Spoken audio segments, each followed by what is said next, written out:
Priez toujours. Mes enfants, venez auprès de mon cœur. Prenez demeure en lui. Je suis votre Jésus, Dieu de miséricorde. Celui qui établit en moi sa demeure devient sage, de la vraie sagesse de Dieu, car mon cœur renferme tous les trésors de sagesse et de science. Quand j'étais sur la terre, je vous ai dit que c'était aux petits que je révélerais les secrets ignorés des grands. Vous êtes mes petits, n'est-ce pas? Vous venez ici en surmontant des difficultés, en triomphant de vous-même, et vous venez uniquement pour me faire plaisir. Je me réjouis de voir votre foi. Je me réjouis de vous voir soucieux d'aider ceux qui souffrent. Quand, par votre prière, vous embrassez les besoins de tous les hommes, vous acquérez autant de mérite que si, par votre action, vous atteignez tous les points de la terre.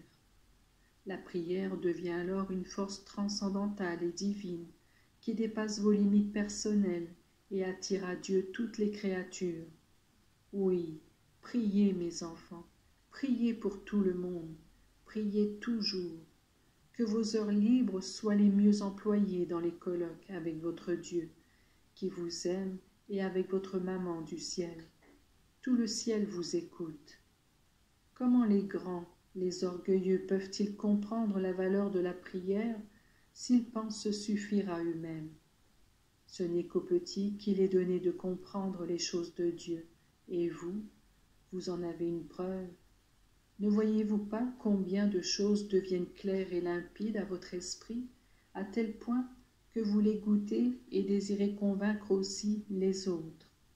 C'est la science de Dieu qu'aucun théologien, avec tout son savoir, ne saurait vous expliquer ni imprimer aussi bien en votre esprit.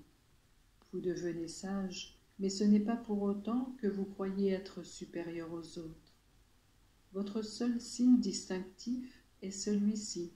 Vous avez davantage de joie intérieure, même lorsque vous êtes dans la douleur. Qui mieux que vous qui priez a compris la valeur et le sens de la douleur? N'est-ce pas dans la foi que vous trouvez la force de vivre? N'est-il pas vrai que, même dans la douleur, vous trouvez le moyen de consoler les autres?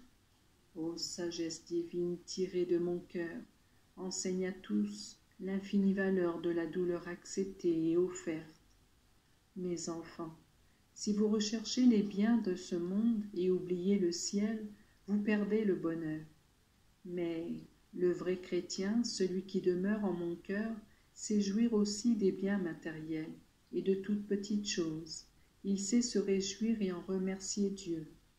C'est la sagesse divine qui vous apprend à cueillir le don de Dieu, dans un chant d'oiseaux, dans un parfum de fleurs, dans un lever de soleil, dans le froid et la chaleur qui vous environnent. Quand la sagesse divine permet que, dans la succession des événements, des saisons et des faits, même naturels, nous voyons non pas le hasard, mais la main de Dieu qui conduit tout, alors seulement la vie de celui qui croit devient un chant. Si vous demandez à quelqu'un qui vit auprès de vous, « Toi, crois-tu en Dieu ?» peut-être vous répondra-t-il non, parce qu'il ne l'a jamais vu. Mais si c'est à vous que l'on demande, si vous croyez en Dieu, vous répondrez avec empressement.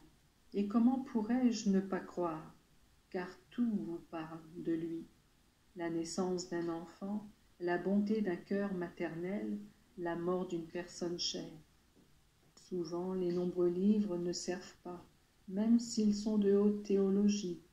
Vous avez appris à lire dans le livre de la nature, dans le livre éternel de l'Évangile, dans mon livre, celui de mon cœur qui s'ouvre à vous dans une si grande lumière.